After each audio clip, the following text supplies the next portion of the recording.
Hey everybody. Hello. So we are doing our gifts for Christmas, and we are on the gifts of frankincense, gold, and myrrh.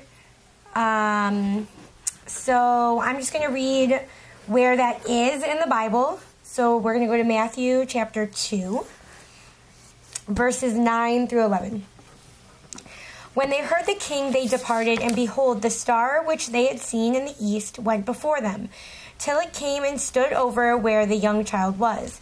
When they saw the star, they rejoiced with exceedingly great joy. And when they had come into the house, they saw the young child with Mary, his mother, and fell down and worshipped him. And when they had opened their treasures, they presented gifts to him, gold, frankincense, and myrrh. So I just kind of did a study on what the wise men brought to Jesus. And it says, the one thing I noted was it says that it was their treasures, right? These are treasures of the earth. They're treasures that the wise men held dear, you know, to themselves. I just think that was important to note because, you know, when you're gift giving, usually we give and we hold some kind of sentiment to those gifts as we give them. And a lot of times it has to do with who we're giving them to, right? So their treasures, yes, they were treasures that were, you know, important to them, but they felt that they were giving like their most prized possession to, you know, to Jesus. So I just thought that was important to note. Also that these gifts were worthy for a king. A lot of the commentaries I looked into said that like these were gifts that were, you know, worthy. So let's see. The first one they gave them to someone who was born in a stable. Yes, but to note too, like he was a young child. Obviously, they gave it to him like he wasn't still in the stable, right?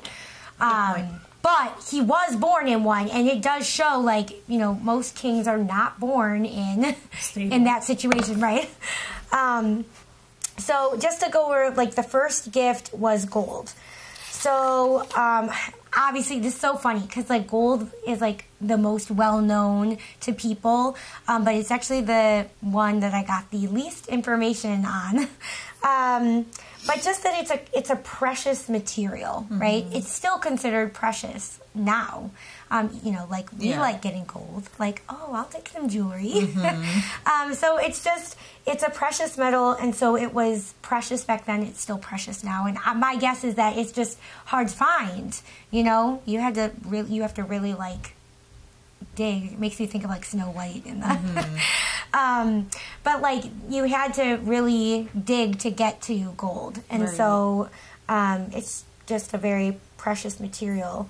One commentary I read said that gold was often used as a currency back then also, which we don't use it here. I don't think any of our currency has gold in it right now. I think so. But I know they did use it on some stuff, like back in the day. But so back then, though, it looked like, you know, it was just a currency that was given. Could have been jewelry, too. I would assume that jewelry was made from gold back then. I think it does talk about that in the New Testament, right? That there was gold. Probably. I didn't do enough research and digging to see that, but... and then gold represents Jesus' deity. That was the other thing about gold. So what is next one? Next one's frankincense, right? Yes. Do you have any thoughts on gold before we press on? No? Okay, just go on, double check. So frankincense. So this one I was like, okay, what is frankincense? I don't really know. Like, I knew what gold was. So frankincense it's a, it comes from a tree, and it's used medicinally, but it also is used as fragrance. So I know it today more as a fragrance. Like, we get our essential oils, and it's one of the essential oils, right?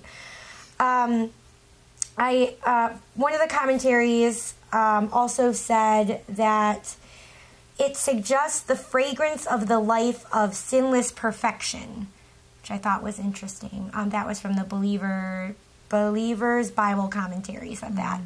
I just thought that would be a good thing to note. I also learned while I studied it that it represents Jesus' purity, right? So each gift represents something different. So gold was his deity. This is his purity. I also thought this was interesting about frankincense, but it was used within the sacrifices. So like if you go to Leviticus 2:2, I believe it is. It says, he shall bring it to Aaron's sons, the priests, one of whom shall take from it his handful of fine flour and oil with all the frankincense. And the priest shall burn it as a memorial on the altar, an offering made by fire, a sweet aroma to the Lord. So I thought that was really interesting. Frankincense was one of the oils that was burned in the sacrifices. And Jesus did come to be a sacrifice. Exactly. That was pleasing to God. Yep. So that could have... So that could play a role in it too. Yeah. But I thought that was really cool. I was like, wow, I did not realize that. I mean, I knew they used oils and things, but I guess I never paid attention to what types of oils it was. Yeah. Right. Yeah, I never did either. So the last one was myrrh. Okay, same thing. I'm like, what in the world is myrrh? But this is a bitter herb. So going back to the Believer's Bible Commentary, it notes that the sufferings that he would endure when he dies on the cross. So it kind of, like I said, they each represented a different thing.